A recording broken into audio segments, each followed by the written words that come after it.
Raising farm animals in Grimshire is one of the best ways to keep your carnivores well fed even through the hardest times in the story. But how do you get started? What are the best animals to raise? And what tips and tricks should you know for taking care of your livestock? I'll cover all the answers in this video so you know everything you need to about how to take care of farm animals in Grimshire. Let's start with the basics. When should you get farm animals? The short answer is as early as possible, without overextending yourself. In my first playthrough, I managed to build my first barn around late spring to early summer.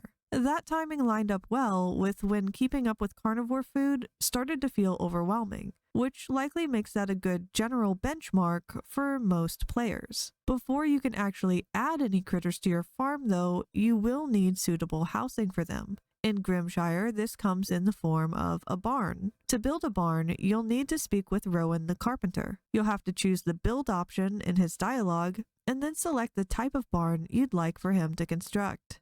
To start, you'll only be able to build a basic version of each critter barn, and to do this, you'll need 500 gold coins, 50 planks, and 50 stone. Each basic critter barn will hold a maximum of 4 adult animals. Once you've bought the basic version of a critter barn, you will then be able to build the upgraded version of that barn, which can house up to 8 adult animals. This is much more expensive though, costing you 1,000 gold coins, 99 planks, 50 clay, 50 sandstone, and 10 nickel bars. But you don't have to worry about upgrading your barns right away, or even at all if you don't want to. But just keep some of those resources in mind so you can keep them on hand in case you do decide to expand your farm later on. How do you know which type of barn you should build first? There are 4 different kinds of barns currently in Grimshire, and each barn is made to hold one of each of the 4 farm animal or critter types in the game. So you'll want to build a type of barn that's made to hold the specific kind of critter you'd like to have.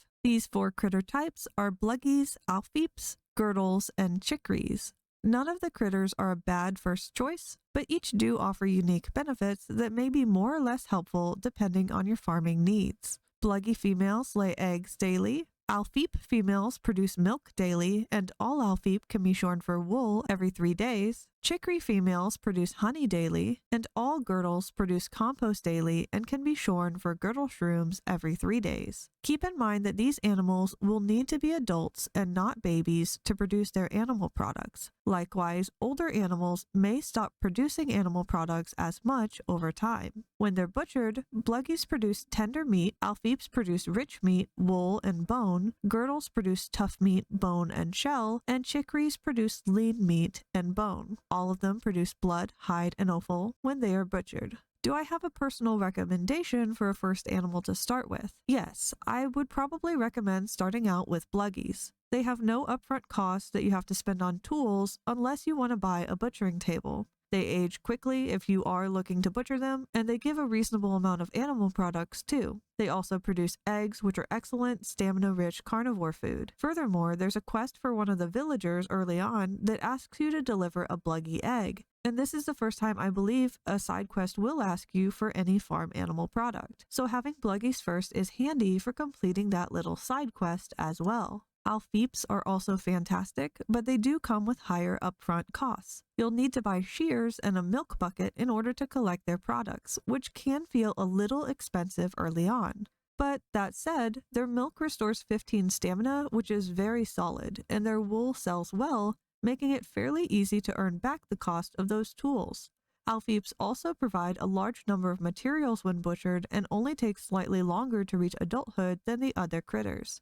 I would solidly recommend them as another one of the first farm animals to get, especially because, just like with the Bluggy egg quest, you will need to deliver 3 milk to Logan in summer as part of his side quest, which is very important as it will unlock various types of animal kibble for you to craft. Girtles would be my next choice, and they're an interesting one. They provide compost and mushrooms, but you will need to invest a bit of money into buying shears in order to harvest their mushrooms. Their mushrooms are a great herbivore food, and Girtles also give a large amount of meat when they're butchered, similar to Alpheeps. So if butchering is part of your strategy, they are quite good for that. They also provide shells, which can be sold or used in crafting, making them useful, but they're definitely not a high early game priority. You will also eventually need Girtleshrooms for a side quest in fall, so it is good to keep that in mind. Then chikrees would probably be my last choice, although they are adorable and I do love them. Chikrees produce honey every day, which never spoils, making it great for stockpiling, especially when you're preparing for winter. Honey is an omnivore food that restores 10 stamina, but by comparison, honey and bluggy eggs are both given to you daily. But bluggy eggs are carnivore food and restore more than double the stamina that the honey would. So if your main goal with farm animals is specifically to help meet your town's carnivore food demands, bluggies do come out a bit ahead in that regard. Bluggy eggs do spoil after 4 days though, unlike the honey which never spoils, but they can be preserved later on in the game, which makes that drawback less significant. Chikrees also take about the same amount of time to mature as bluggies, but don't provide as many materials when they're butchered. So if butchering is also part of your plan, some of the other farm animals may feel like they are a better overall value. And there isn't a time-sensitive specific chikree quest like the other ones because there isn't really a chikree exclusive product like the bluggy eggs, Alpheep wool, and milk or Girtleshrooms are, since chikrees just give honey and you can get honey elsewhere and keep it on hand to be used in your side quests later on. So while chikrees are very nice to have, they just don't have anything specific that you might need them for. So to summarize, my personal order would probably be bluggy, then Alpheep,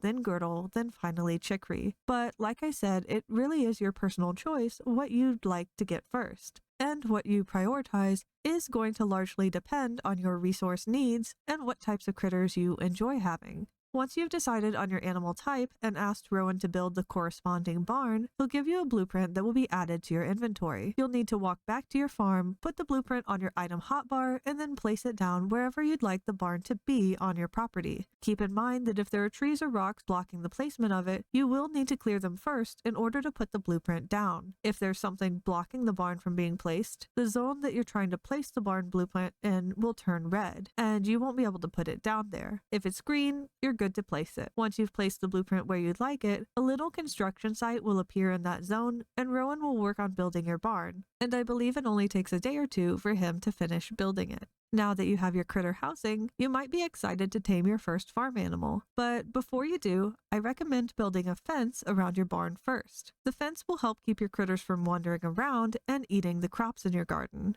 It doesn't have to be anything fancy, just a simple wooden fence will do. And it doesn't have to cover a large area either. To create your fence zone, you'll need to connect the fence pieces together to form an enclosure for your animals and then add a little gate to the front so you can easily get in and out. You can craft wooden fence pieces at your crafting table workbench or buy them in town. And if you need to, you can also break down some of the dilapidated fence that's around your garden area on your farm with your pickaxe to help get started too. Remember, of course, if you put down your fence pieces anywhere you don't want them, you can also use your pickaxe to easily pick them back up and move them somewhere else. Once you have your critter barn built and there's a little fence around it set up to keep your critters contained, now you're ready to get your first farm animal.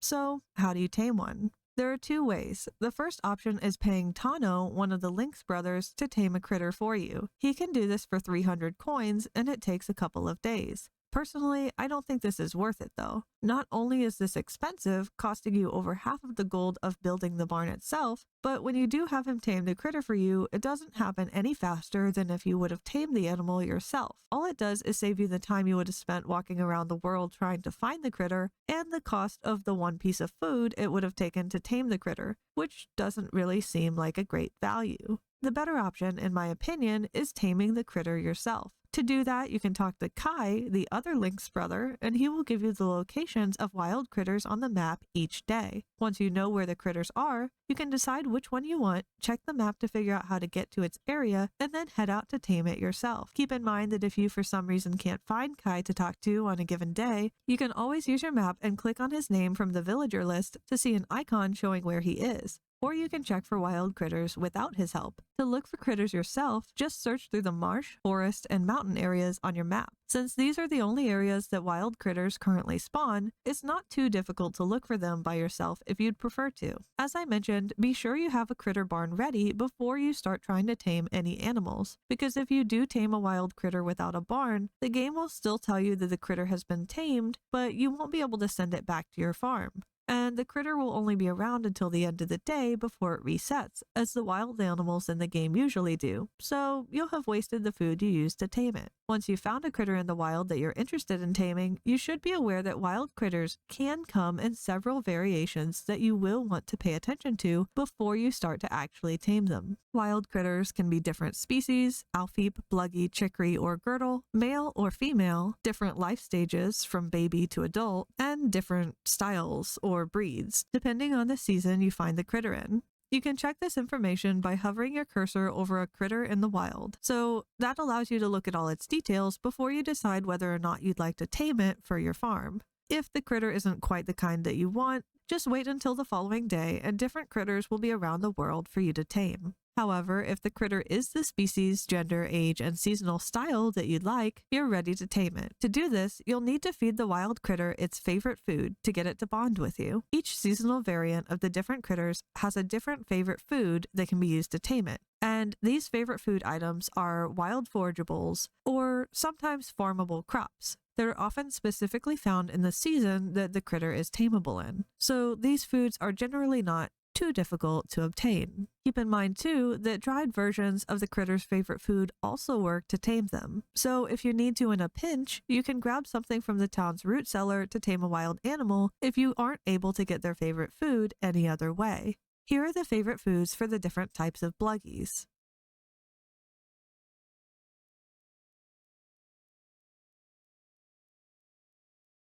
For the different kinds of chikrees,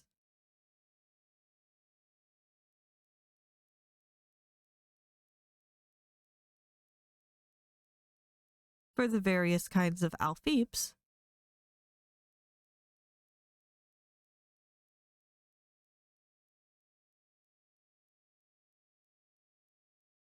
and for the different types of girdles.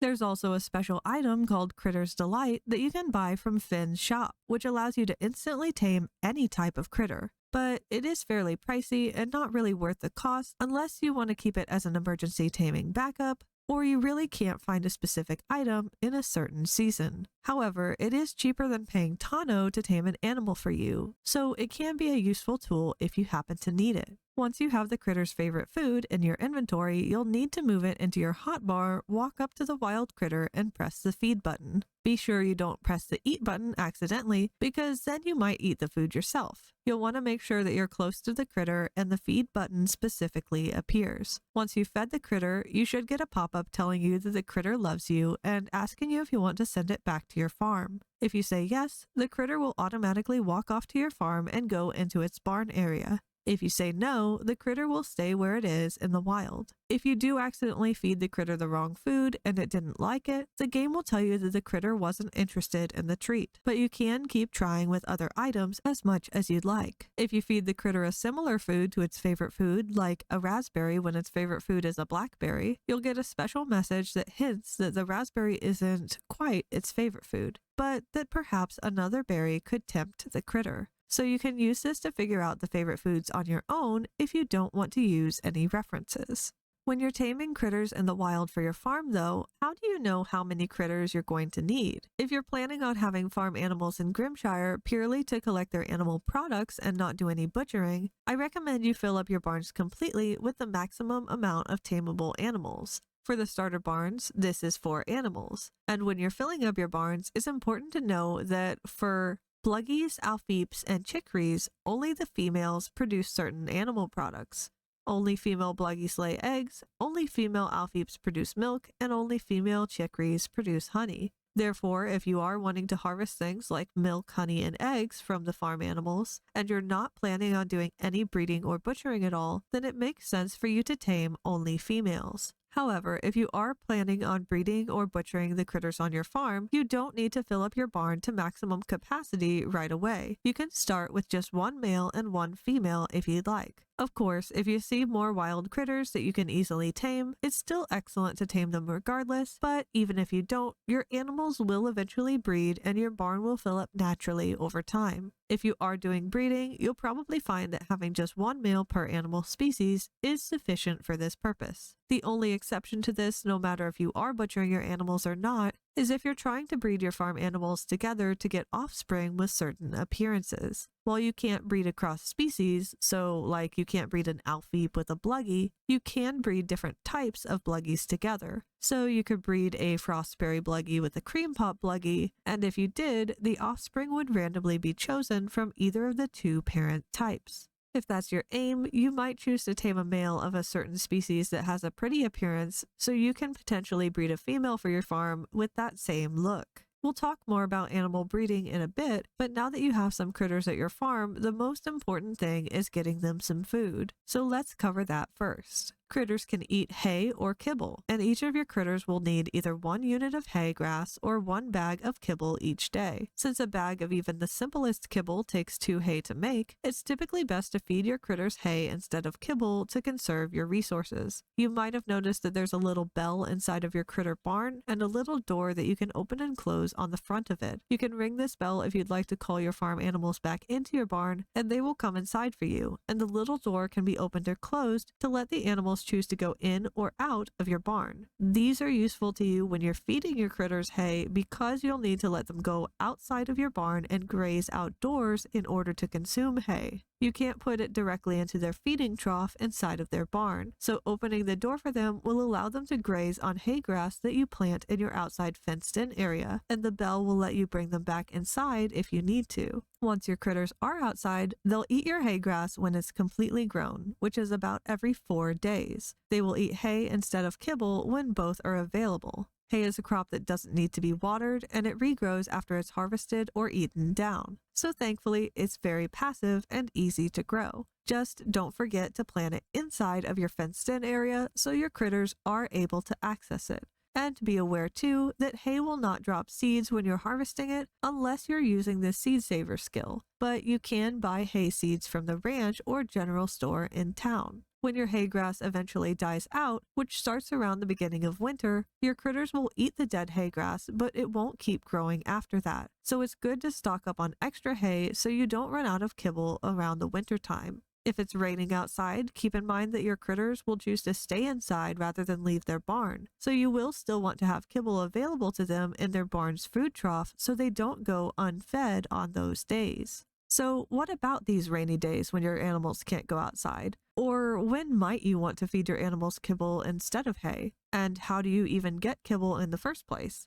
You can craft kibble nibbles, which is the game's basic type of kibble, by default from the very beginning of the game. Like I mentioned, it will take you 2 hay to make, and you can craft it at your regular crafting table workbench. 1 bag provides 1 day of food per animal, but no other benefits, so it's best to put it in your critter's barn's food trough just to have it on hand so your farm animals can automatically eat it if there does happen to be a rainy day. To be able to craft other types of kibble, you'll need to do a side quest for Logan where you deliver 3 milk to him. Once you do this, it will unlock kibble crafting recipes at your crafting table. If you have excess hay and you're doing butchering in the game, the bulk bites and chonker chow kibbles can be put into your feeding trough to help your critters gain weight. Bulk bites takes 4 hay to craft, while chonker chow takes 6. And likewise, chonker chow will help your critters gain weight a bit faster than the bulk bites will. Likewise, if you're doing butchering in the game and trying to encourage breeding between animals, or if you're just trying to get a specific baby with a particular aesthetic, you can craft breeder's kibble with 2K and 1 Girtleshroom to help prompt breeding to happen. If you have excess honey on hand, or you find that your animals are becoming unhappy, which I'll discuss more later, happy kibble can be crafted with 2 hay and 1 honey and will improve your critters' moods. And finally, if your critters become sick, which I'll also talk about more further on, you can craft medicated kibble with 2 hay and 1 milk to help them recover. Sick critters will also prioritize eating the medicated kibble over other types of kibble, but they won't prioritize it over grazing on hay outdoors. So do remember to keep the door shut to your barn and make your critters stay inside if you want them to eat this.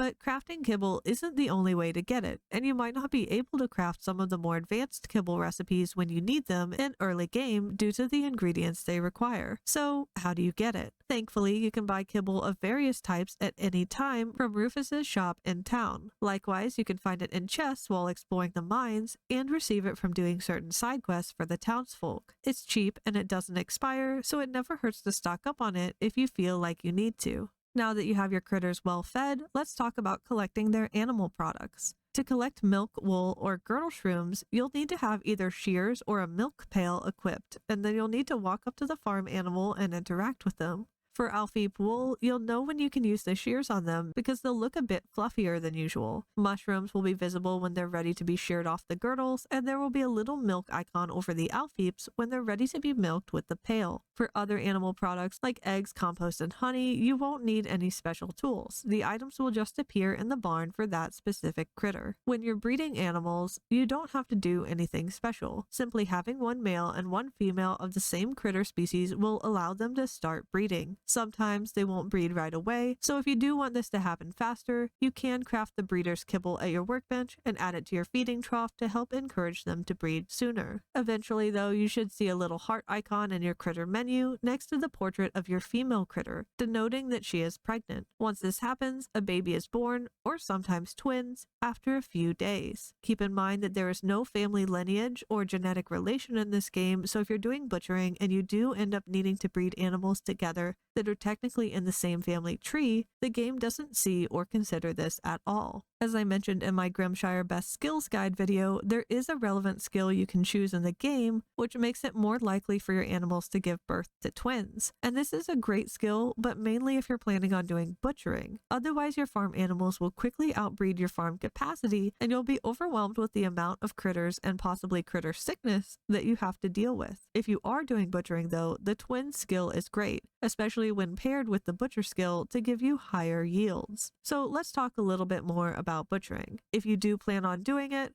or even if you're not planning on it, but you just want to be prepared in case of a food emergency in your village, the first thing you'll need is a butcher table. You can buy this at any time from the ranch in town, but if you do the Bluggy egg quest I mentioned earlier for Rufus, which becomes available on the 14th of spring, you can get the recipe to craft the butcher table yourself as a reward for doing this quest. So that's definitely worth doing if you'd like to save a bit of gold. Once you have the butchering table either bought or crafted, you'll need to place it down on your farm. After you do, you can interact with the table to bring up the butchering menu. This will list all of your animals, show you how old they are, how much they weigh, and it will give you an estimate of how many animal products you can get if you do decide to butcher them. You'll notice that the amount of animal products that you can get is greatly affected by the weight of the critter. The more they weigh, the more animal products you'll usually obtain. For that matter, whenever possible, it does make sense to wait until they have gained a good amount of weight before choosing to butcher them. The weight of your critters will gradually increase over time, as shown by the weight bar in the critter menu. And as I mentioned, if you do feed them bulk bites or chonker chow kibble, they will gain weight faster.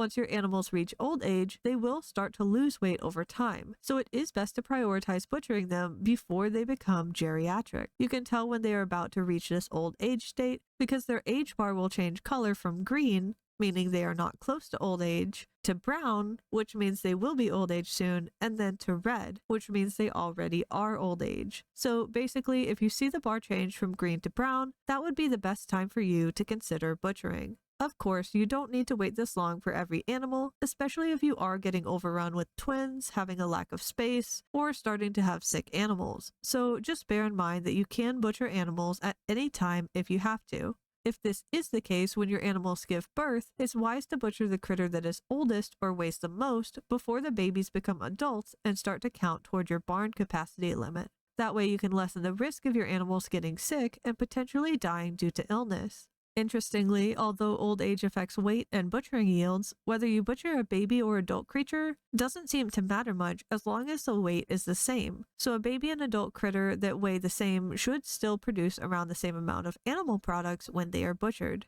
So let's talk a little bit now about animal happiness. You'll notice in your menu that your critters typically have pink hearts that show how happy they are, and the more of these hearts each critter has, the better. If they reach maximum hearts, they will produce double the normal amount of dropped animal products. You can keep your animals happy by taking good care of them, petting them daily, always having food available to them, ensuring your barn isn't over max capacity, and treating them if they become sick. If you have the critter cuddler skill, your animals will also get extra happiness when you pet them, so that can be quite helpful to consider as well. However, if you don't pet your farm animals regularly, if they become hungry, if they get sick, or if your barn becomes too overcrowded, they have a chance to become unhappy. When this happens, the normal pink hearts will become dark blue instead. The more blue hearts an animal has, the higher the chance is that it will run away, so it is important to take good care of your farm animals. If you notice your critters are getting these unhappy blue hearts, you can feed them happy kibble to raise their happiness.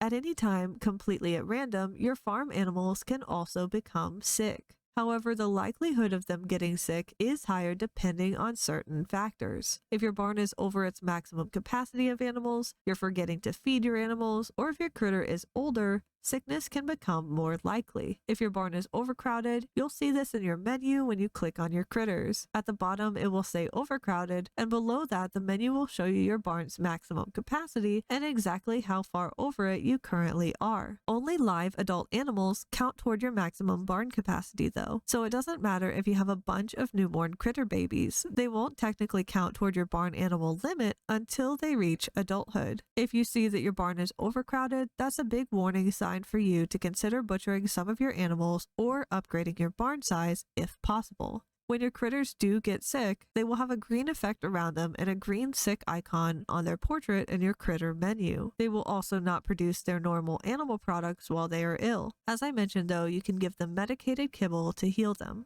Also keep in mind that if one of your farm animals gets sick, the sickness can spread to other critters that are exposed to it, so just be aware of that. And finally, when your farm animals get older, they do have an increased chance of getting sick and passing away. Like I mentioned, if they are sick, there will be a green icon on their portrait in the menu, but if they have passed away, the icon will turn to a white skull instead. If your animals have passed away, you are able to butcher them for meat, so do be aware of that. Alright, that should be plenty of information to get you successfully raising critters for your farm in Grimshire. If this video helped you, I'd be super thankful if you took just a second to give it a quick like, and don't forget to subscribe to my channel if you'd like to watch more of my content. I have several more Grimshire guides available, so definitely check them out if you think they'd be useful to you. Thanks again for watching, and good luck taking care of your critters.